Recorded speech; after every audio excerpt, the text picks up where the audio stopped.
Tayo po ay manalangin. Dakilang Diyos, nagpapasalamat muli kami sa umagang ito, Lord God, dahil binigyan mo muli kami ng pagkakataon pa na Ikaw ay masamba sa Espiritu, Panginoon. Alam po namin ito ang kadahilanan bakit mo kami, Lord God, nilikha. Ito ang kadahilanan kung bakit po kami narito sa umagang ito, Lord God. Hallelujah, to worship you, Lord God, dahil Ikaw ay Diyos at ang Diyos ay nangangailangan ng mga mananamba, Panginoon. Tulungan mo kami, Lord God, sa umagang ito na makuha po namin, maunawaan po namin ang pakay mo sa aming buhay at kung paano po namin ito maiharap sa iyo. Ang buhay na ito, nakalugod-lugod, kaaya-aya, Panginoon, sa iyong harapan, tanggap, Panginoon. Ginagawa ang dapat at nararapat, Panginoon. Kaya maging kapurihan inawa, Panginoon, ang buhay namin sa umagang ito, Lord God. Nawa maging tanggap ito sa iyo. Nawa makapagdulot po ito ng kaluwalhatian sa iyong banal na pangalan. Amen. Isugo mo po ang iyong banal na Espiritu sa oras po na ito. Na minsan pa, Panginoon, turuan po kami. Alam po namin, Panginoon, na sinasabi ng banal na kasulatan sa pamagitan ng iyong Espiritu at ang bagay, Panginoon, na aming naunawaan ngayon, na aming tinataglay ngayon, Panginoon. Hallelujah. Ang iyong mga salita, Panginoon, siya po ang author, Panginoon. Kaya tulungan mo kami na matanggap po namin, hindi lamang, Panginoon, kung ano ang nakikita ng aming mata sa mga letra na nakasulat sa iyong banal na kasulatan, higit sa lahat, Panginoon, ang dagta ng buhay na naroon at pagkinapangan po ito ng aming mga kaluluwa. Amen. Panginoon, salamat po muli sa kaputihan mo sa aming lahat, sa pagtawid mo sa amin, sa lahat ng aming mga pangangailangan, sa pag-iingat mo sa aming buhay. Hanggang ngayon po ay taglay pa po namin ang hilingan ng buhay.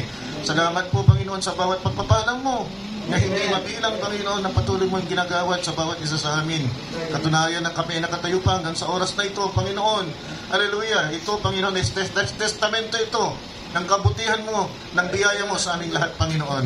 Kaya tanggapin mo po ang aming walang hanggang papuri at pagsamba. Naawa, Panginoon, hallelujah, lahat po ng mga bagay na nagawa po namin. Hallelujah, na hindi nakapagdulot ng kaluguran sa iyo, naging sanhi ng sama ng damdamin sa iyo, Lord God. Hinihiling namin na sunugin ito ng iyong banal na Espiritu upang kami makaharap sa iyo, Panginoon, na isang malinis na sisidlan na maaaring maging daluyan ng iyong pagpapala sa umagang ito, Lord God. Magbuhos na po ng pagpapala sa umagang ito, na sukat na wala po kami mapaglagyan. Magpapalakas sa amin bilang mga mananampalataya, magpapatatag sa amin na kami ay nakatayo, Panginoon, sa tamang pananampalataya. Sa pangalan po ng Panginoong Kristo Jesus, ito po ang aming sama at dalangin ng lahat ng banal. Muli magsabi ng Amen at Amen. Parapakan po natin ang ating Panginoon. Hallelujah. At buksan po natin ang ating banal na kasulatan sa... Papatuloy pa rin tayo sa ating tinatalakay, pero kukuha lang tayo ng text sa Hebrews chapter 10 verse 1 at Ecclesiastes 3 chapter 3 verse 11. Unahin natin yung Hebrews chapter 10 verse 1. At ganito pang sinasabi, for the law, which is the Old Testament, mga kapatid, having a shadow of good things to come, and not the very image of the things, can never, with those sacrifices which they offered year by year, continually, make the comers thereunto perfect. Punta naman tayo sa Ecclesiastes 3, verse 11. God had made everything appropriate to its time, but has put, which is eternity, right? Timeless. Sa iba kasi na translation, eternity na talaga yun. Into their hearts, so they cannot find out from beginning to end the work which God has done. Balik na tayo sa folio, Brother Joel, at pag-click yung world on its long duration, antiquity, futurity, forever, ever. So, tama yung kanina, timeless, or everlasting, or eternity. Praise the Lord. Tayo manalangin. Dagang Diyos, pagpalain mo po ang mga salita na aming binasa. Alam namin, Lord God, ito ay sinulat mo para sa amin. Ito ay love letter mo para sa amin. Upang aming maunawaan ang kadakilaan ng pag-ibig mo sa amin. Pinupuri ka muli namin at sinasamba. Hawakan mo po ang aming mga kaluluwa sa umagang ito at malayo mong ipangaral ang iyong salita. Gamitin mo lamang po ang putik na labi na ito. Lagay mo ako sa iyong likuran at ikaw po ang matanya at ikaw po ang makita na nagtutulot sa amin, nagbibigay sa amin ng pagkain espiritual sa umagang ito. Sa pangalan po ng Panginoong Kristo Jesus, ito po kaming samat dalangin at lahat ng banal muli magsabi ng Amen at Amen. Palapakan po natin ang ating Panginoon. Hallelujah. At maaari na po tayong makaupo, mga kapatid.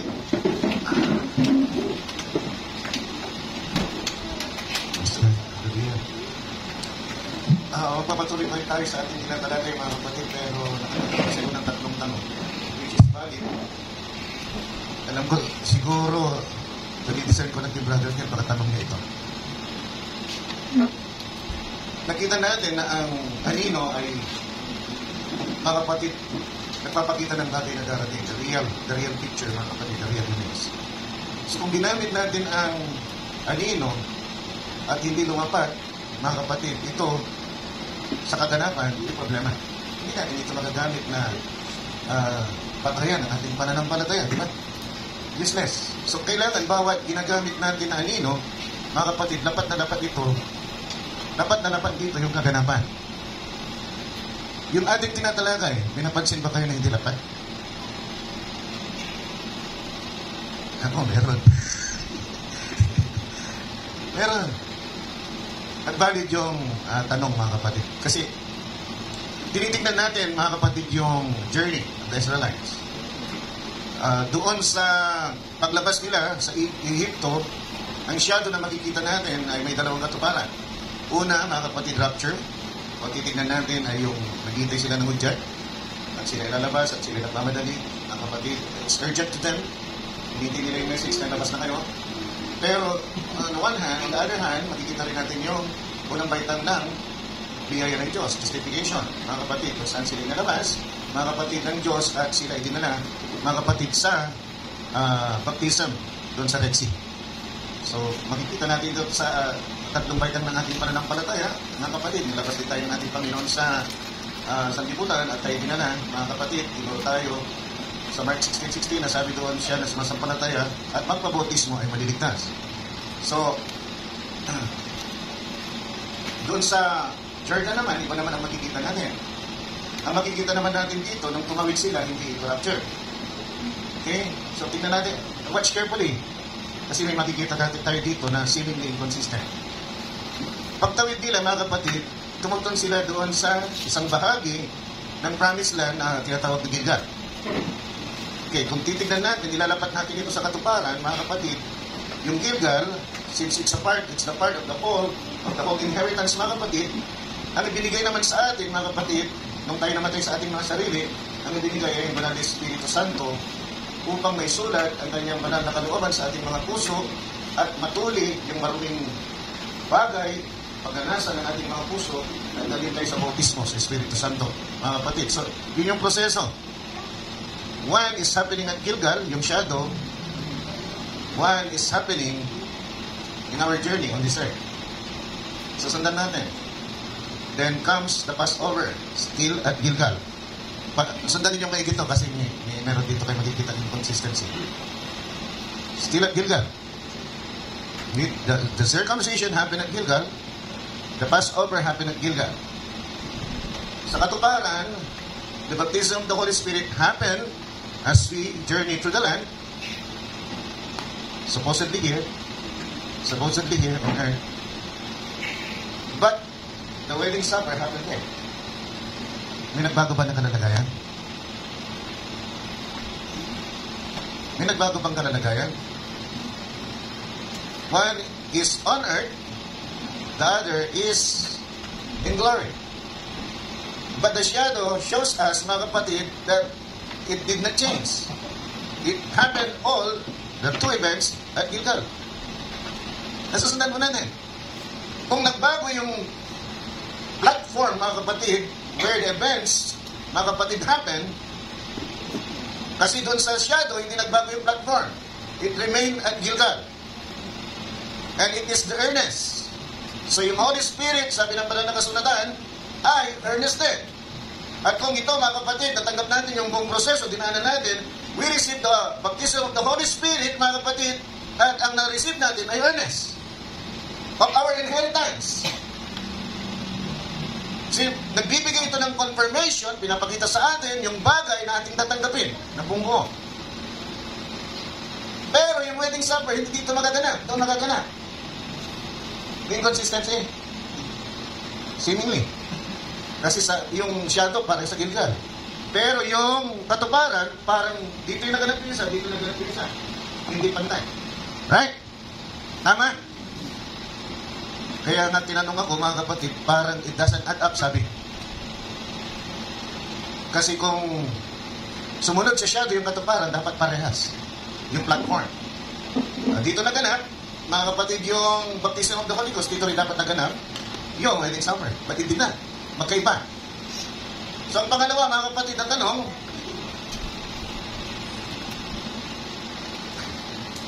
naapektuhan ba yung eternal state ng isang bagay pag ito ay dumaan from temporal time to eternity? And from eternity, temporal time. Naapektuhan ba yung kalalagayan nitong ang kalalagayan nito ng walang hanggan? For example, God or the angels. Pag anghel ba nasakop ng walang hanggan ay pumunta sa temporal time here on earth, naapektuhan ba yung kalalagayan nila bilang mga walang hanggan na nilalang? At pag sila'y bumalik, nagkakaroon din ba ng pagbabago ulit? At pag sila'y pumunta ulit dito sa puntong ito, nagbabago ba yung eternal state nila? So yun yung pangalawang tanong, mga kapatid, na ating tatalakayin sa umagang ito. Yung pangatlo, mga kapatid, yung stopover. Stopover ay nagamit kong terminology nung nakaraang kapatid mo, dito pa, sinindi mo. Ngayon patay. Nasa. Inconsistent.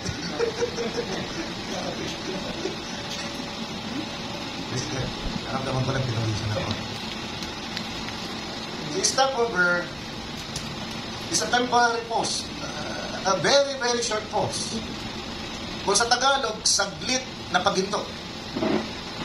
See?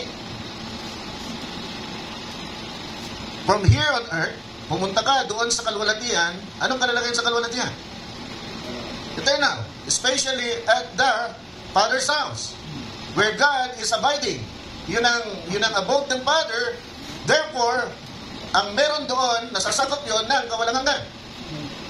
At yung na-rapture ay pumunta doon. Pero ginamit natin term, mga kapatid, ay saglit na paghinto. At ang saglit na paghinto, denotes, mga kapatid, connotes, mga kapatid, temporal time. Isukat ng panahon eh.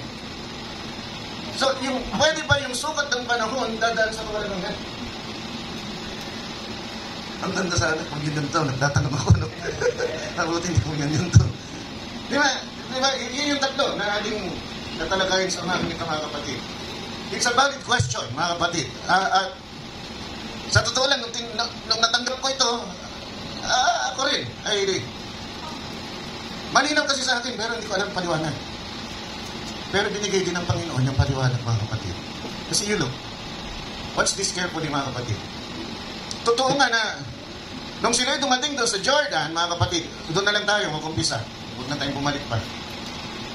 Jordan River, mga kapatid, is death. Ito ay kamatayan, mga kapatid, kamatayan sa sarili. Kaya, kung titignan natin ang katuparan, namatay ka sa sarili mo, at sinuko mo lahat ang kalooban mo sa kalooban ng Espiritu. So, yun yung panahon na makakakilos lamang ang Espiritu Santo. Dahil kung hindi mo isusuko sa Kanya, ang kalooban mo, walang magagawang Espiritu Santo. Kaya maraming mananampalataya na hindi nagbabago yung buhay nila. They remain like that. Because takot sila na isuko nila yung kalooban nila sa Diyos. Takot sila na mabigo. Come on. Sana makita niyo ito. Ang tao takot mabigo. Dahil takot mabigo, takot niyang isuko ang kalooban niya. At dahil takot siya na mabigo, mga kapatid, at isuko ang kalooban niya, ang tingin niya kasi sa success, mga kapatid, ay popularity. Okay. Kanan. E pagtakot ka na makitang mababa ka, iingatan mo yung tingin ng tao sa'yo. So magiging mas mahalaga sa'yo ang tingin ng tao kaysa tingin ng Diyos. Nasusundan po natin. At sinong hindi? Yung laitin kita, di ba? Pag nilait kita ng paglalait na hindi mo makain, hindi ka kayo magagalit. Magagalit ka. Kahit sino tao magagalit? Walang taong gusto niyang malait. Walang tao na gusto niyang mababa ang kanyang sarili. Walang tao na gusto niyang mawalang kanyang self-esteem. Amen? Wala, natural yan. Natural tendency ng tao. Pero yun ang gustong alisin ng Diyos sa atin. Pero natural yan. Kahit mananampalataya ka na, nangyayari pa rin yan. Di ba? Kahit mananampalataya ka na. Baka pag hinamon si Brother Jonas, mga kapatid ng hindi mananampalataya. Kahit mananampalataya na yan. At nilahit-lahit siya pa. Baka gusto nga subukan, brother. Lalabas, mga kapatid pa rin yung outside natin. Pero, ang gusto ng Diyos, mawala yun. Amen. At ang gusto ng Diyos, mga kapatid, hindi tayo yung naaangat, kundi ang Diyos. Ang nakita sa atin. Kaya sabi ni Pablo, ako'y namatay, ngunit ako'y nabuhay muli, ngunit di na ako ang nabubuhay, kundi si Kristo nang nabubuhay sa akin, na nagmahal at nagbigla sa akin. So, hindi mo na, kung ikaw ay tunay na binago na ng Diyos, ikaw ay bago ng nilalang, hindi na mahalaga sa'yo. Dapat, yun ang ultimate goal mo. Hindi na mahalaga sa'yo kung anong tingin ng tao sa'yo, ang mahalaga kung anong tingin ng Diyos sa'yo. Amen. At yun ay isang proseso na napakahirap mangyari. Struggle tayo dyan. Struggle tayo. Pero kailangan mag-struggle talaga tayo. Amen. Kailangan pagsikapan talaga natin na may pagbabago na mangyari. Hallelujah. Dahil tutulungan tayo ng Espiritu Santo pag nakita yun, na gusto natin ganapin ang kalooban ng Diyos. Pero kung wala, ano gagawin ng Espiritu Santo sa'yo? At kung wala kang alam sa salita ng Diyos, anong pagsisikapan mo? Kaya napakahalaga yung pagtitipon. Amen. Pero sa pagtitipon, nakakarinig ka ng salita ng Diyos.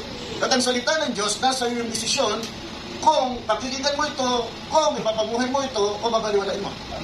Pag ito ay mahirap para sa iyo, pag ito ay nakita mo na kontra sa iyo, ngunit ito hindi mo mapasubalian na balik, dalawang bagay pwede mong gawin. Pwede mo itong baliwalain, o pwede mo itong sabihin sa Diyos na, Panginoon, gusto ko pong mangyari yan sa buhay ko dahil yan ay tama, pero hindi ko kaya. Pressured ako sa aking buhay.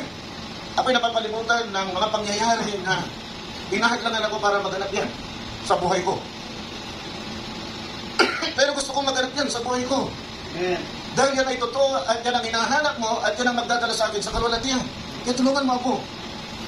Pag yun ang sinabi mo sa Espiritu Santo, sa Diyos, ang Espiritu Santo tulungan na niya. Anong gagawin niya? Isusulat niya yung salita ng Diyos na hiniling mo, na may pamuhay mo sa puso mo, upang automatic may papamuhay mo ito na hindi ka na nagsusumikap. Automatic na yun. Kasi hiniling mo. Pero kung hindi mo hiniling, ano isusulat niya sa puso mo? Wala siyang isusulat. At kung hindi ka aatin, anong pagsisikapan mo? At hiniling mo sa Diyos? Wala. Lalong-lalo na kung hindi ka nagbabasa ng salita ng Diyos. Wala. It's either you attend at dagdagan mo pa ng pagbabasa ng salita ng Diyos. Amen. Mga kapatid. So, yun po ang kailangan natin bilang mga mananampalataya. As God, as the Holy Spirit writes His will into our hearts, mga kapatid, yung masasamang bagay, desire na nandoon ay natutuli. Ano bang ginagawa ng tuli? Inihiwalay, mga kapatid, yung bahagi doon sa ari ng lalaki na kung saan doon naiipon yung dumi. So kung titignan natin sa spiritual na kalalagayan, inaalis yung bahagi na marumi sa puso mo. Amen. At ang nag-aalis dito ay banal na Espiritu Santo. At paano niya ito inaalis? Amen. Pero alam niya, works of the flesh and fruits of the Holy Spirit. Ang mag-aalis ng works of the flesh ay fruits of the Holy Spirit. At ang fruits of the Holy Spirit, ang maglalagay niyan ay sa puso mo ay ang banal na Espiritu Santo. Once na nandyan yan, mga kapatid, maaalis. Antimano. Automatic, mga kapatid, yung gawa ng laman. Nakita natin, mga kapatid. Amen. Pero kailangan natin, mga kapatid, ang banal na Espiritu Santo. Kailangan natin ito sa lugar na ito. Praise the Lord. At sa lugar na ito, pag yun ay kumilos, mga kapatid, didiligan niya yung salita ng Diyos na tinanggap mo. Amen. Upang ito, mga kapatid, ay magkaroon ng buhay. At pag nagkaroon ng buhay ang salita ng Diyos sa iyo, automatic yun ikikilos mo. Amen. Ikikilos mo, hindi ka mahirapan, hindi ka mag-struggle. Yan yung salita ng Diyos na mapait, di ba? Na hindi mo may pamuhay, pero dahil ang mapait na bagay ay pwedeng alisin ang langis, mga kapatid, at ang Espiritu Santo ay langis. Pag ang langis ay naroon sa salita ng Diyos at dinala sa puso mo, mga kapatid, hindi mo mararamdaman yung pait. Praise the Lord. Hindi mo mararamdaman kasi alisin ang Espiritu Santo. At pag dinala niya sa puso mo, mga kapatid, instead na mapaitan ka, i-comfort ka pa niya, aaliwin ka niya. Hallelujah. Hindi lang natin ito na-realize kasi sobra ang pressure ng mundo ito. Pero ang mundo ito ang ating tahanan. Amen. Tutupukin ito ng apoy. At kung hindi ka lilinya sa kalooban ng Diyos, kasama kang matutupok ng apoy dito. Pag natupok ka ng apoy, walang matitira sa'yo. Lalo na pag apoy ng Diyos, yung tumupok yung apoy ng tao, yung natural fire, mga kapatid, makakakita ka pa ng ashes. Kaya nga sabi doon, mga kapatid, sa Malakay chapter 4 verse 3, mga kapatid, the righteous will walk upon the ashes of the wicked. That's after Armageddon. Meron pa tayong malalakaran. Mga kapatid, na mga abo. At ito'y abo. Tama na. Mga abo, ito mga kapatid, ng mga masasama. At ito'y pagkatapos ng Armageddon. Pero pagkatapos ng Gog and Magog ng Revelation 20, wala kang makikitang dumi. Dahil apoy ng Diyos, mga kapatid, ang tutupok doon. Ayaw natin na mangyari sa atin yon. Ayaw nating magiging bahagi noon. See, and you shall tread down the wicked, for they shall be ashes. Gusto mo ba na ikaw yung inapakan o gusto mong ikaw ang umaapat doon sa mga abo? Oh, hallelujah. Praise the Lord. Hallelujah. Mag-decide ka. Mag-decide tayo. We are God's people. Mahal tayo ng Diyos kaya nagpapadala siya ng mensaheng ganito. Amen. At ang mensaheng ito, mga kapatid, ang magdadala sa atin doon. Mapalad tayo, binigyan tayo ng mensaheng ganito, makapaghanda tayo. Yung iba, hindi nila alam kung anong pinaghahandaan nila.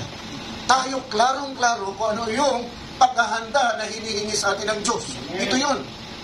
See, ito yun. At kung titiingnan mo ang kabuuan, paglinya lang talaga sa salita ng Diyos. Ano ba ang dahilan? Bakit itinaboy si Adan at Eva? Pagsalagsang sa salita ng Diyos.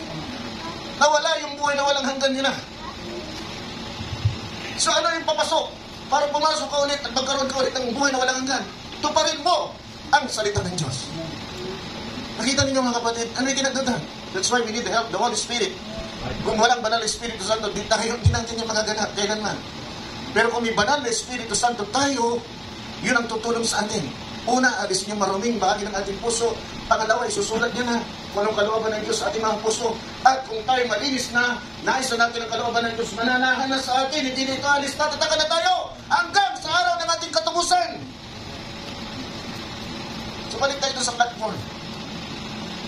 Nung tayo ba, wala tayong problema dun sa Gilgal.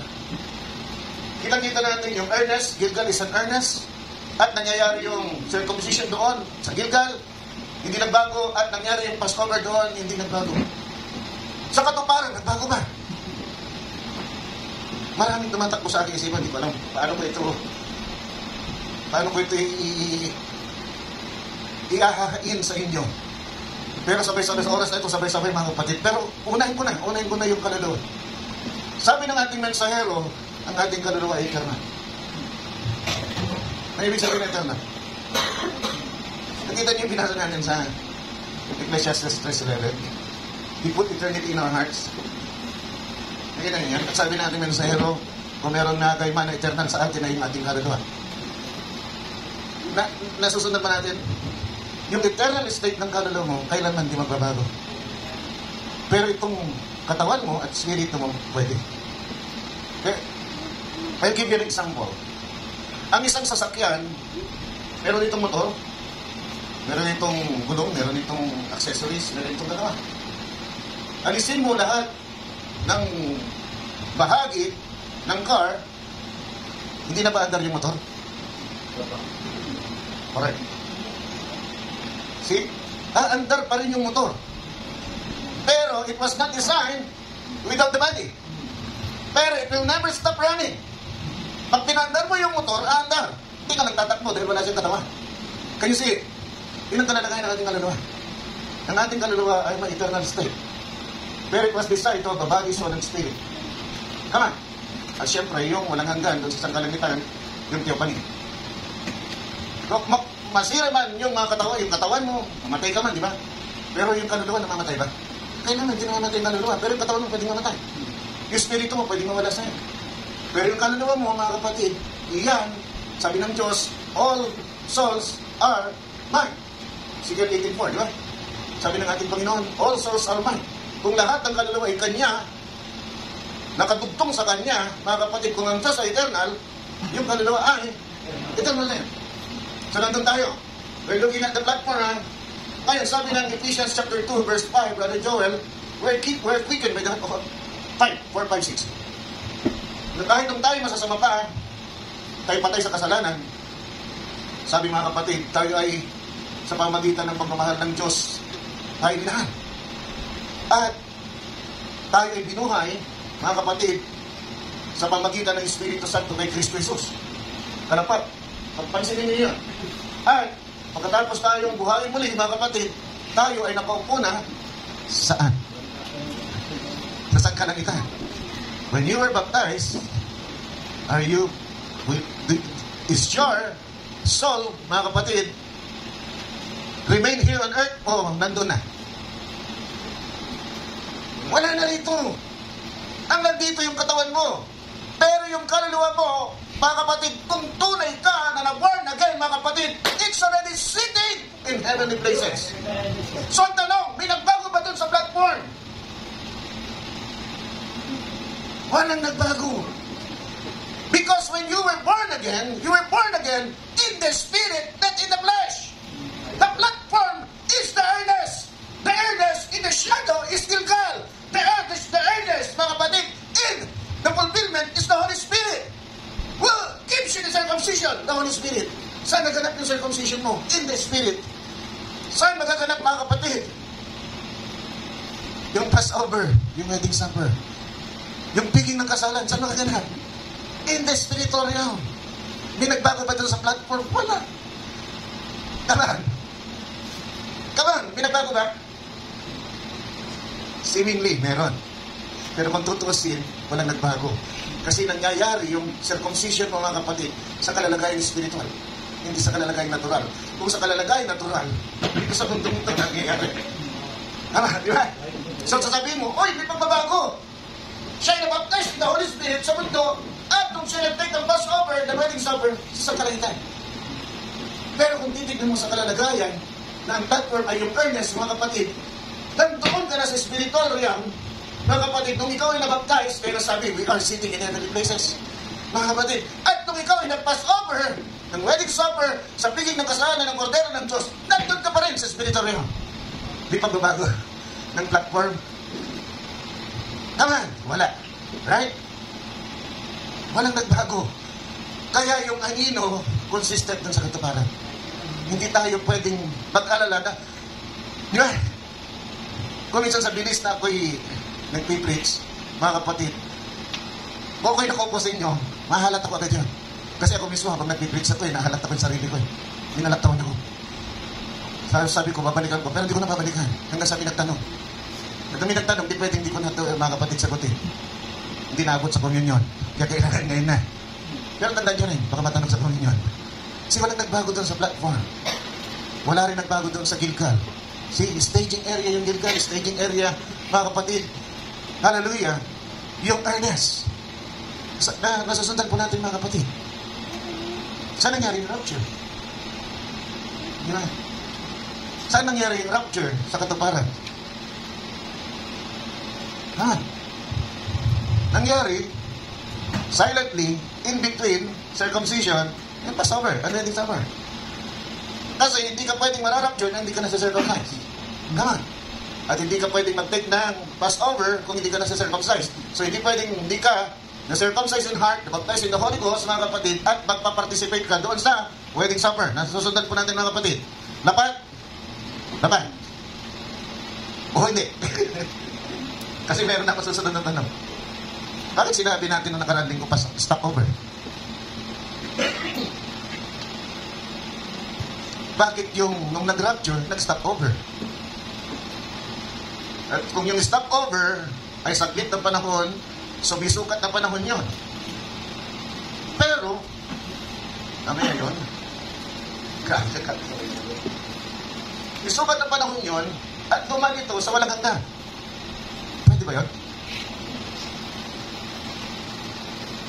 Ang sagot ni Brother Kel ay pwede. Pwede. Pwede. Kasi ginagawa ng Diyos at ginagawa ng mga anghel. Right?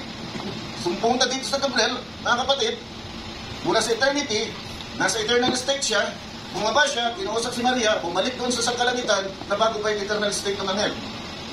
Hindi. Na bago ba yung eternal state ni Gabriel? Hindi. Nanatili siya eternal. Bago tayo na-rapture, nung tayo na-rapture, sabi ng 1 Corinthians chapter 15, verse 51 to 55. Look at this.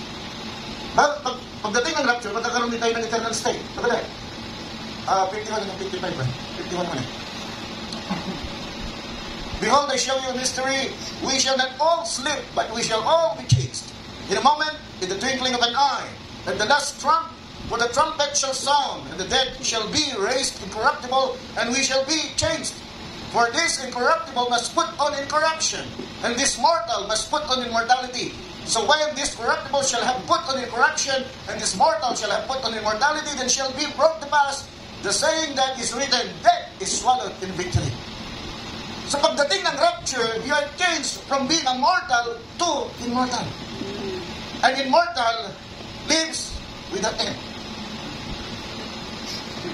Nag-stop over ka, nung nag-stop over ka, tayo mga bride, na-rapture tayo, nag-stop over tayo dun sa wedding supper, nagbago ba yung ating nalalagayan, eternal state? Then tayo nag-stop over? Of course not. You cannot change that, mga kapatid. Dahil yun na yung katawan mo, magmula sa araw na yun, ikaw ay na-rapture hanggang sa kawalangan na. Yun na yung dala-dala mo, mga kapatid na dumaan. Hindi na magbabago yun. So pag dumaan ka dun sa wedding supper, now, one thing more. 7 years ba yun? Sa mata ng Diyos at sa mata mo bilang bride na na-rapture, ang bilang mo ba doon sa nangyayari doon sa taas 7 years? O sa liblat din? Na parang dumaan ka lang. Na-rapture na ka! Bumaba ka nila yun. O, na-rapture ka! 7 years ako dito. Sa taas parang ako sa dito. Which is which? Which is which? Na-rapture ka, dumaan ka lang, saan ba ka? Oo. Na-rapture ka, pinunta naman ito eh.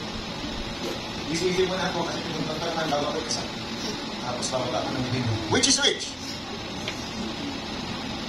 Come on, church! Sino sabihin din? Bakit? Ano yung pala nibinigay doon? Hallelujah! One day to the Lord is 1,000 years to man. Kaya kung titignan mo yung 7 years, mga kapatid, nung ikaw ay na-rapture, immortal ka na. Ang iyong mata, ang iyong kalalagayan ay eternal na, eternal being. So hindi na mga kapatid, temporal time, hindi ka na sakop ng temporal time. Sakop ka na ng eternity. So pag ikaw ay dumaan doon, na pagka-rapture mo, parang dumaan ka na. See, the stopover is not really a stopover. Ginamit natin, lamang natin yun, mga kapatid, para makita na may pause. So hindi talaga nasakop, mga kapatid, yung short span of time, nung attend ka ng wedding supper, upang, mga kapatid, sabihin na yung saglit na paghinto ay nasakop na temporal time. Hindi po. Tuloy-tuloy. It's a continuity, mga kapatid. Pero, ito ang catch. Ang bababaan mo ay minsan pa temporal time. Bakit? Kasi yung millennium ay meron pa rin sukat ng panahon. 1,000 taon. So, balik ka ulit sa temporal time. Magbabago ba yung katawan mo? Come on! Magbabago ba yung maluwalating katawan mo? O mananatili ito ng maluwalating katawan? Hallelujah! Hallelujah! Marami. Hindi magbabago na yung katawan mo, kaya ngayon hinahanap natin sa panahon na ito. We don't care kung ano yan. Ang mundong ito, anong i-offer ng mundong ito, anong man ang katatayuan mo sa mundong ito, sino man ang kaibigan mo, sino man ang may influensya o hindi, mga kapatid, ay mahalaga ang tingin ng Diyos sa'yo. Amen. Kasi pag tinanggap mo na, mga kapatid, yung maluwalhating katawan, sunod-sunod na. Di ba ba ka rito? Mga kapatid, sa mundong ito, after the wedding supper, as queen, as the wife of the Lord Jesus Christ. Anong gagawin nyo sa mundo ito? Doon sabihin nyo, mga kapatid, maghahari kayo. Maghahari tayo. Kasama ang Panginoong Kristo Jesus. Tingnan mo kung gaano kataas na hindi maabot ng anumang pangarap. Ang nais ipagkaloob ng Diyos sa iyo at sa akin. Hindi maabot yan. Walang kayabangan, kalalagayan, mga kapatid, sa mundong ito na pwedeng ilapat sa bagay na yan na nais ng Diyos na ibigay sa atin. Wala. To judge the work. Kahit yung Supreme Court, mga kapatid, justice, hindi binigay sa kanyang karapatan na yan. Pero ikaw at ako, bilang bride ni Kristo, pinagkaloob yung karapatan na yan na hatulan ang sanlibutan na ito. Lahat ng tao na lumahit sa'yo, tinignan ka ng kalikliitan, tinignan ka na walang kwenta, tinignan ka ng basura, tinignan ka na walang pangarap, tinignan ka na walang ambisyon, tinignan ka na walang kwenta, doon may kwenta ka. Hallelujah! Woo! Hallelujah! May kwenta ka doon. Bakit? Nasa kamay mo ang paghatol. Pinagkaloob sa'yo ni Kristo na kailanman walang tao sa mundong ito na pinagkalooban ng Panginoong Kristo Jesus, kundi ka at ako lamang. Hindi pa napakataas yan. Nakalalagayan na maaaring mangyari sa atin. See, stop comparing that to the things of this world. All the things of this world are temporary. Temporary. Matatapos. Mawawala. Masusunog. Kung dyan nakatuon ang pansin mo, mga kapatid, kawawag. Di ba yung sabi ni Pablo?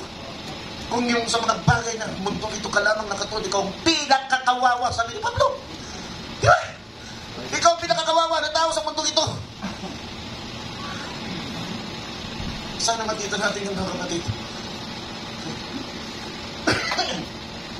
Gusto natin bigyan ng magandang buhay ang ating pamilya, right?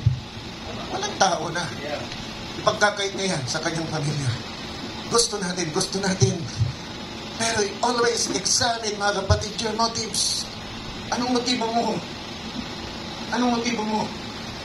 Ang motibo mo pa ay para malawalhati si Kristo, ay yung motibo mo para maangat mo ang sarili mo. What's your purpose? Anong purpose mo palagi? Sana huwag kayong masaktan. Ano pati, alam ko, naghanap kayo ng buhay na maganda sa mundong ito, pero huwag kayong masaktan. Have an open mind. Magkaroon kayo ng tamang disposisyon sa inyong mga sarili. Tignan nyo talaga. Hindi ko sinasabing maging tamad kayo at wala na kayong gawin sa buhay. Hindi yun ang sinasabi ko. Maghintay na lang kayo. Hindi yun. Kasi sabi ng banal na kasulatan, ang tamad, walang karapatang buhayin. Di ba? Kaya kailangan natin lahat kumayod. Hallelujah! So, hindi ko sinabing maging tamad kayo. Pero, learn to accept what is enough. Pag yung kasapatan ay na-misinterpret mo, mga kapatid, ng kalabisan, doon ka magkakaproblema. See, sana makita ninyo yan, mga kapatid. Ewan ko bakit ulit-ulit akong dinadala ng Panginoon. Alam niyo ba, nanghihinang na nga ako. Pag ito ang aking pinaglalaki, nanghihina ako. Dahil gusto ng Panginoon, ipwersa ko. Pero yung katawan ko, mga kapatid na hihirapan. Tignan niyo paano ako hinihingan. Sana makita ninyo kung ano ang punto sa likod ng pangangaral na ito. Hallelujah. It's not to offend you, never to attack you.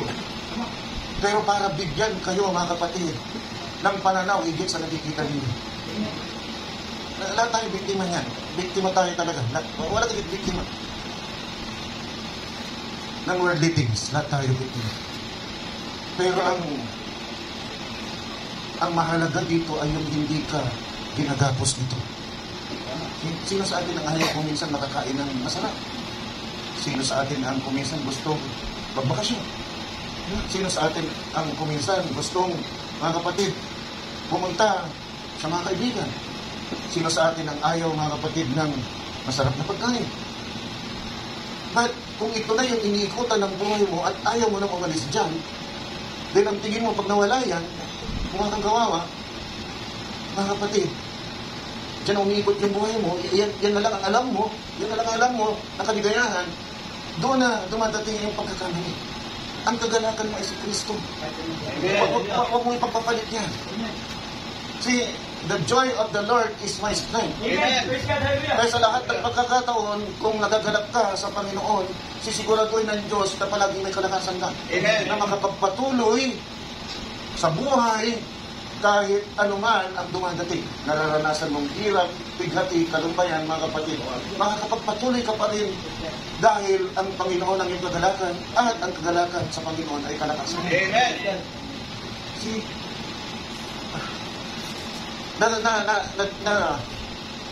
didiril tayo pag napupunta na ako dyan. Pero yun kasi yung kalalagayan ng rapture. Kung gusto mo talagang ma-rapture, wala dapat naman yung puso mo kundi si Kristo. Hallelujah. Hindi ko sinabi madali. Pero yun ang requirement. Yun ang nire-require ng Panginoon sa atin. Yung, tingnan nyo, mahalin ninyo ako sa inyong buong puso, sa inyong buong kaluluwa, sa inyong buong lakas. Buo, hindi kapiranggot. Buo. Nakikita ninyo yun? Buo. Yung nararanasan natin na kaginawaan dito sa mundo nito, plus factor bonus na yun. Diba? Pero kung nagsusumikap ka para i-maintain yun, lilingkod naman ako sa Panginoon, Pastor. Hindi pa ba sapat yun? Napagsasabay ko naman ang dalawa. Nagkakamal ako, si Sir Ruby ng pera, di mayaman ako, lilingkod naman ako sa Panginoon. Di ba pwedeng gawin yun, Pastor? Pwede. Bakit hindi pwede? Kung, yun ay palaging di kung. Kung, hindi ka madadala, mga kapatid, ng kayamanan mo. Kung, mas mahalaga pa rin si Kristo kaysa kayamanan mo. Hallelujah. Nakikita niyo, mga kapatid. Kung, kukunin yung kayamanan mo, sa araw na yon, at sa araw na yon, pinamili ka kung si Kristo, kung hindi mo kaya, ibigay yung kayamanan mo, at gusto mong iwanan si Kristo dahil sa kayamanan mo, something is wrong. Hindi si Kristo ang Panginoon mo. Ang Panginoon mo yung kayamanan. Kaya nasabi doon, you cannot serve two masters. You cannot serve money and the Lord. Ang mamon ay personified ito ng kayamanan. Riches. Kung palagi nakatudan ng pansin mo, at mas mahalaga ito kaysa Diyos sa iyo, something is wrong. Huwag mo expecting na ma-rapture ka. Sayang naman yung paglilingkod mo. Sayang.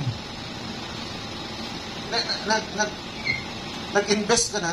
Ang marunong na mag-invest, mga kapatid, iniingatan niyo yung investment niya. Hindi niya ipalulugi ito. Walang good investor na ipalulugi niya yung investment niya. Iniingatan niya. Ina-account niya palagi yan, mga kapatid. At kung nag-invest tayo sa Panginoon, hindi natin hayaan malulugi tayo. Hindi natin hayaan. Sayang. Bakit? Kasi ang dividendo nito, eternal life. Lahat ng investment dito sa mundong ito, pera lang. Pwedeng mawala. Pwedeng malugi. Pwedeng nakawin. Di ba? Sabi ng ating Panginoong Kristo Jesus.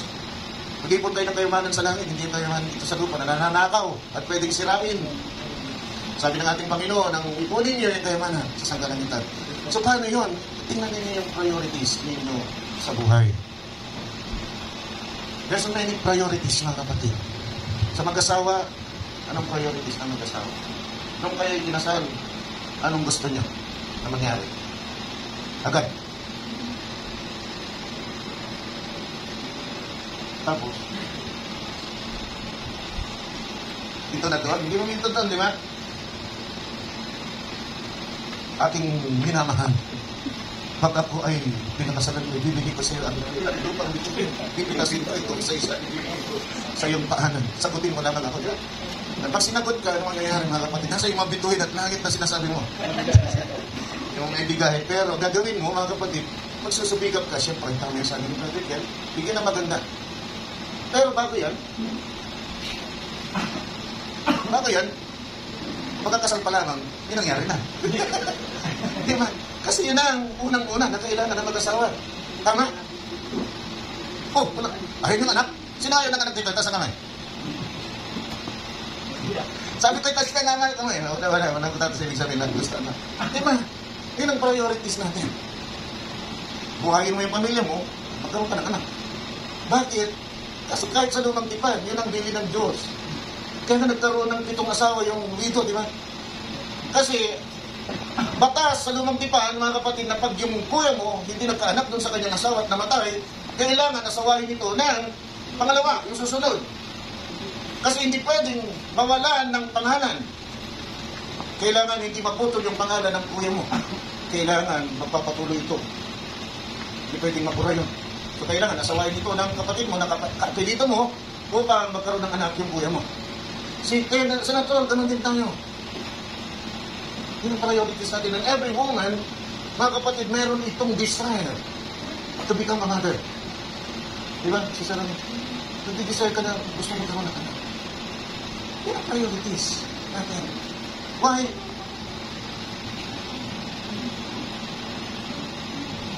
Kasi in all aspects, mga kapatid, ng buhay, the smallest unit is the family.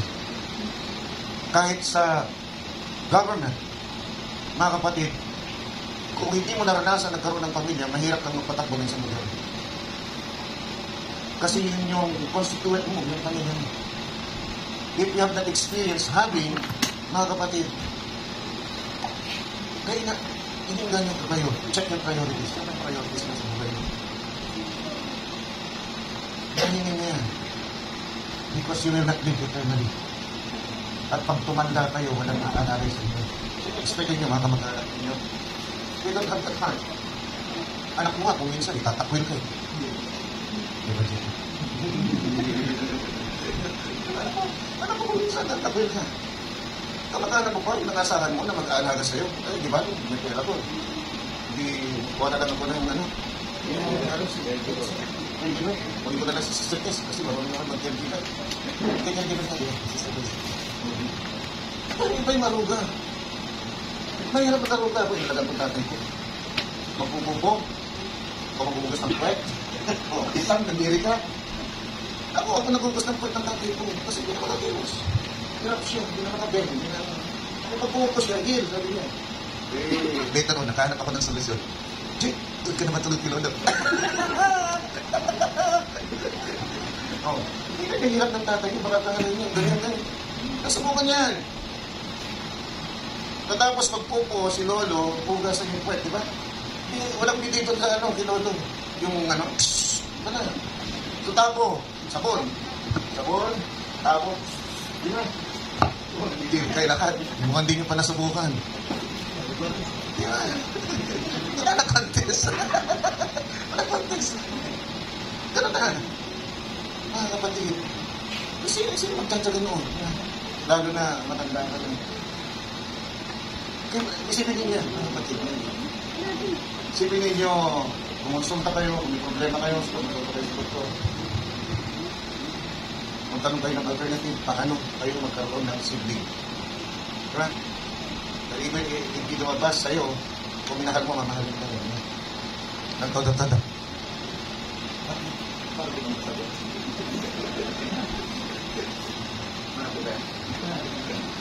Nagahit ako. Yan. Tingnan niyo si RG. Kung minahal mo isang ano, mamahalin ka pa gabi. Pero start early, not too late. Bawat isa sa atin ay anak ng Diyos. Narito, sino hindi anak ng Diyos dito? Kaya obligado ang Diyos na dadaling ka sa circumcision at doon sa Passover. Nasusundan po natin, mga kapatid. Once na ikaw ay na-rapture, hindi na magpapalit yung katawan mo dahil sabi doon, mula sa nabubulok, hindi na mabubulok, at mula sa namamatay, hindi na mamamatay. So nagpalit na, nagkaroon ka ng body change, na dati wala, pero yung kaluluwa mo, always eternal. Kaya na saan platform man yan mapunta, hindi nagbabago. Always eternal. Mga kapatid, tandaan po natin yan.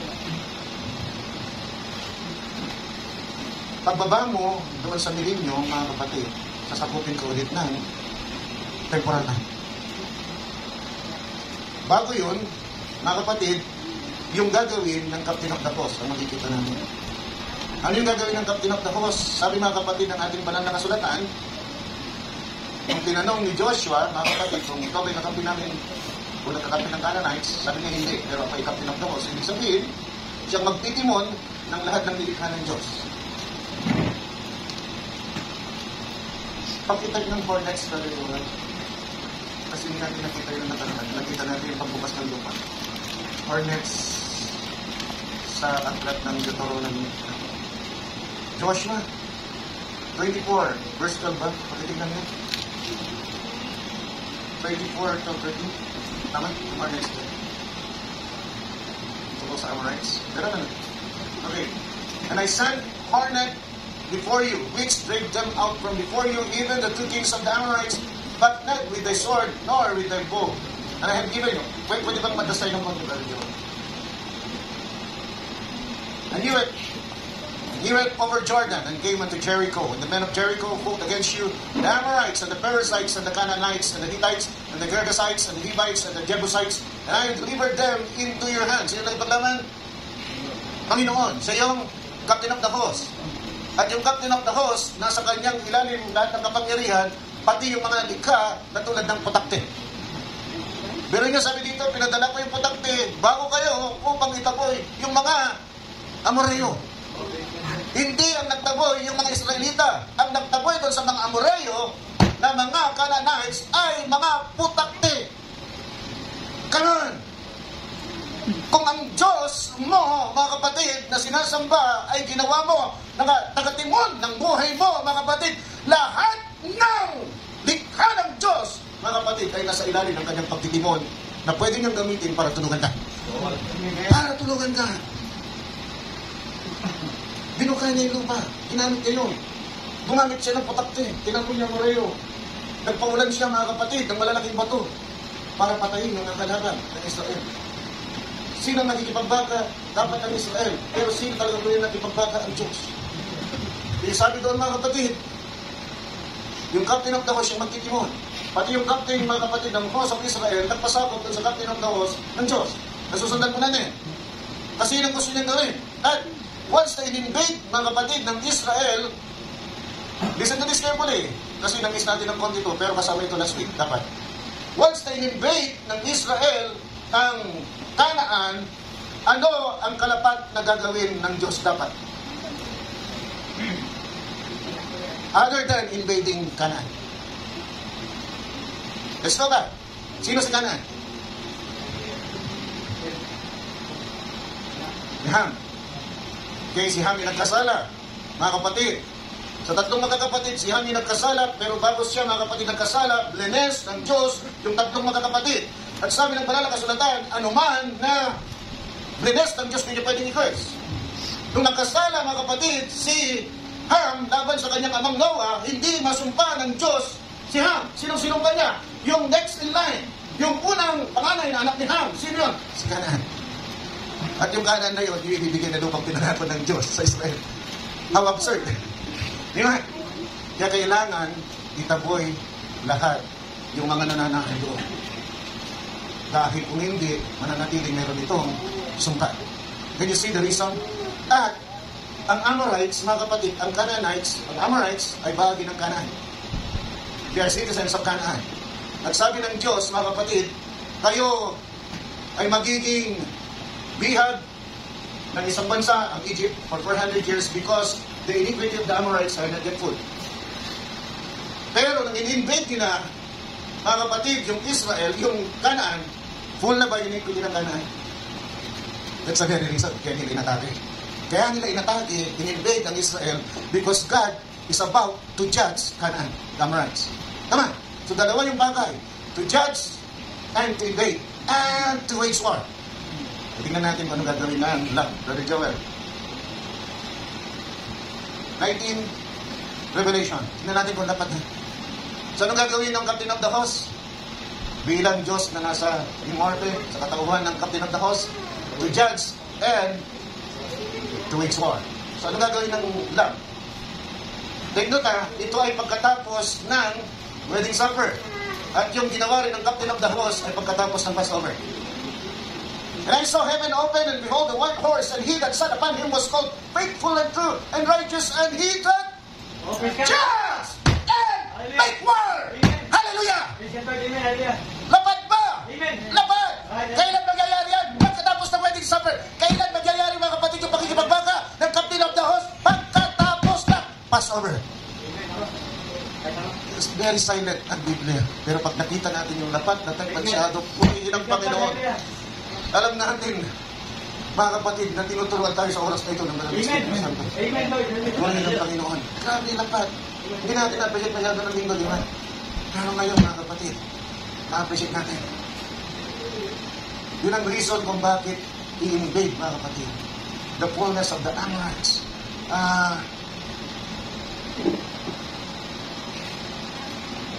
Leviticus 18:24. Ito nga natin, 18:24.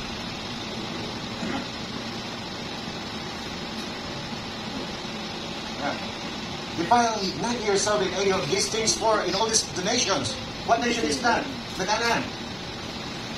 And the citizens of the Canaan, the Amorites, mga kapatid, the Canaanites, the Jebusites, the Perizzites, the Hivites, mga kapatid, are defiled which I cast out before you. And the land is defiled, therefore I do visit iniquity. Hallelujah! What's iniquity? The iniquity of Canaan, the iniquity of the Amorites. Ano yung bisita? Bibisitahin. When you visit, you judge. Come on! Hindi ibig sabihin ng bibisitahin. Mga kapatid. And the land is defiled, therefore I do visit the iniquity, therefore upon it, and the land itself vomited out. Oh, hallelujah! Mga kapatid, yung resulta ng pagbisita sa iniquity ng Amorites, dynamic, what is that? The inhabitants were driven out of the land of Canaan. What is that? Judgment. Purihin ang Panginoon. Oh, hallelujah. Hallelujah. Can you see that? Platform, hindi nag-iba. So, walang inconsistency doon sa katuparan. Pangalawa, yung stopover did not change, mga kapatid. Yung kalalagayan, mga kapatid, ng mga na-rapture. At yung maluwalhating katawan, it will never change. Dadaan man ito sa eternity at babalik man ito sa temporal time for the millennial reign. Hindi magbabago yan. Can you see it? Do you love the Lord? Yes. Ang ganda ng pangako niya sa atin, mga kapatid. Yung lahat ng pangako dito. Wala. Tatabunan lahat. Ang pangako ng Diyos ang pangawatan natin. We love each other. Ay, bawat isa sa atin, mga kapatid, ay nagbibigay ng kalakasan para sa isa't isa. Without the brothers and sisters, manghihina ka. Pag ikaw ay nakaharap sa mga hindi mananampalataya. Pero kung alam mong meron kang mga kapatiran, nakasama mo, hindi ka nag-iisa, lumalakas ang loob mo, mga kapatid. Alam mong may maasahan ka, mga kapatid. Kung ikaw man, mga kapatid, ay matapa, alam mo, meron pa rin magbabangon sa'yo muli. Yung sinabi ng Diyos, mga kapatid, na mabuwal man ang isang matuwid na tao ng 7 beses yung itatayo ng Panginoon. Pero huwag naman intentional. Kasi kahit sa basketball, pag intentional foul ka, may penalty. Sorry, Charles. So, huwag naman intentional. Sometimes we commit things, mga kapatid, na ayaw ng ating mga magulang. Pero,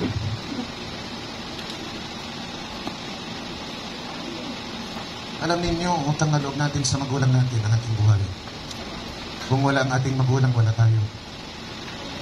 Kaya, ano man ang galit, sama ng loob, frustration, ng ating magulang na sinasabi, nababanggit sa atin, may isang bagay tayong pwedeng gawin, tiisin.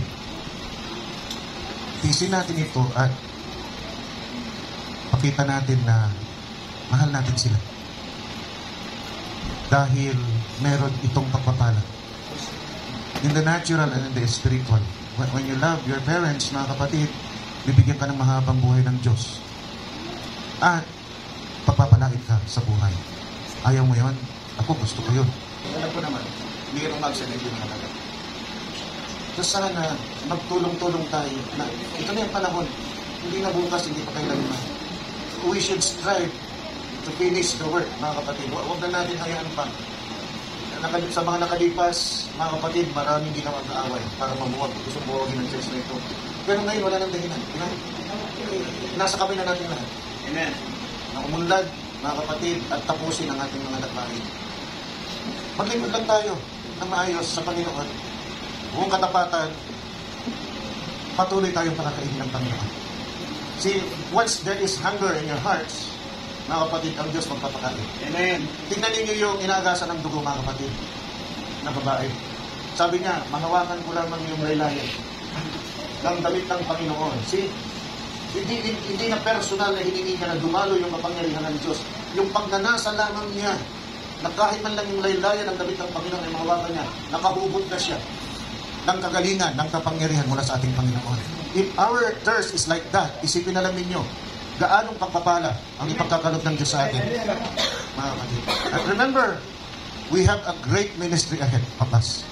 Dahil sabi ni Brother Branham, ang Bride of Christ, magkakaroon ng dakilang ministry sa end time, mga kapatid. Hindi ko alam kung prepare na tayo ng Panginoon. Pero ang alam ko, mga kapatid, sabi ng ating mensahero, when you know all things, dahil ang tsopani mo ay nandyan sa'yo.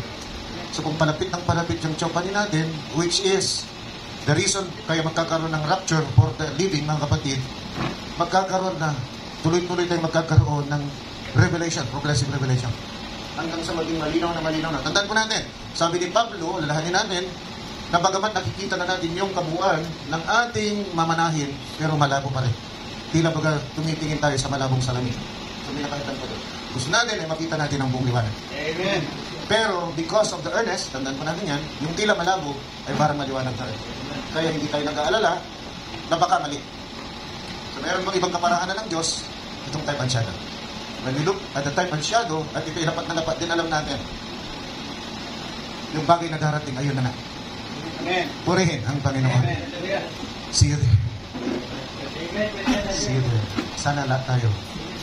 Sige tayo tumay lahat at tayo manalangin.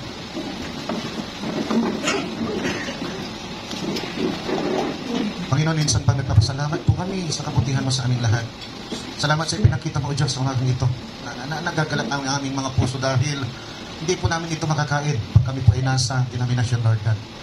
Ang makakain po namin doon ay paulit-ulit na salvation, Lord God. Paulit-ulit na Christian living, Panginoon. Ngunit yung ipakita mo sa amin ang bagay na darating, hindi po ito naging nangyayari, Panginoon, sa denominasyon. Kaya kami po nagpapasalamat ng lubusan, taos puso, with sincere heart, Lord God. Iniahid po namin ito sa iyo, sa umagang ito.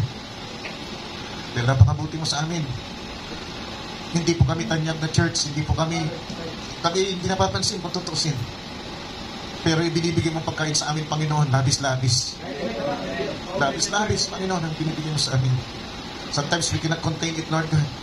Pero salamat, binigyan mo kami ng puso, Panginoon, at tutugod sa iyong mensahe.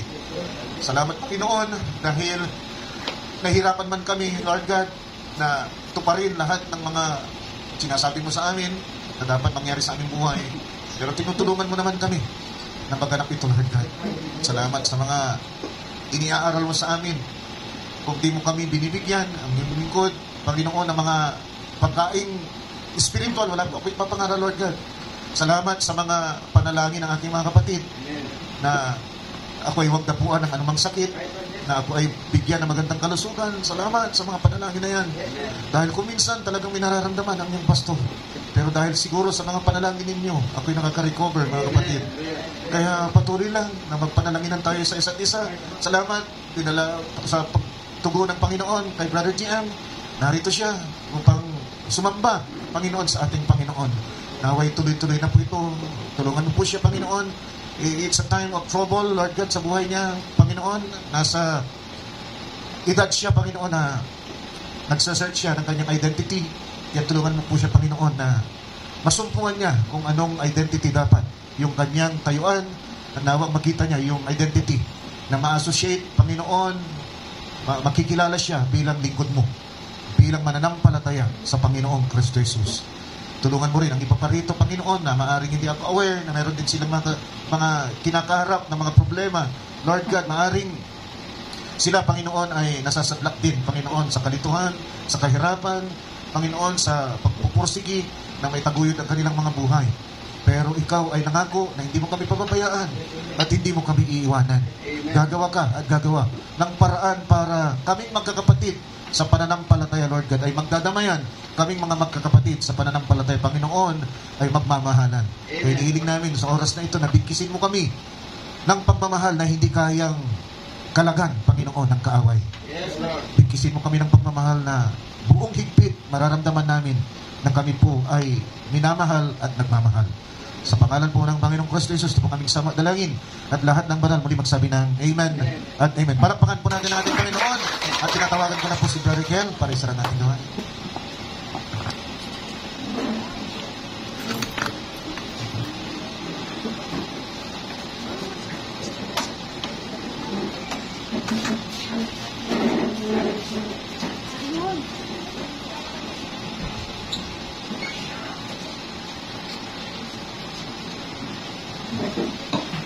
Ganyan mo mga pastor.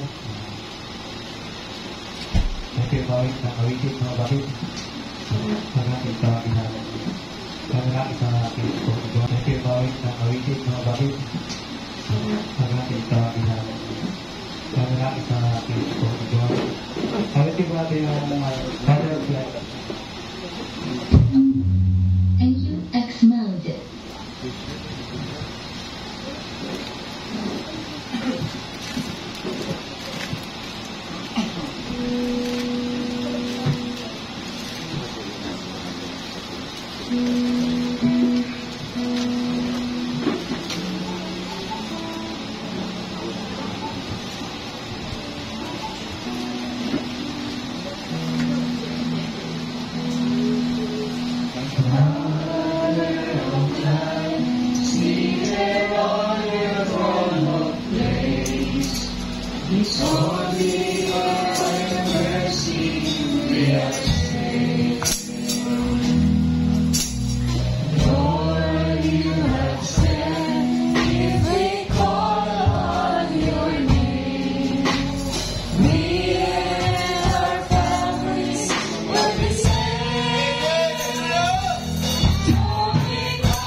Yes, Lord. Amen.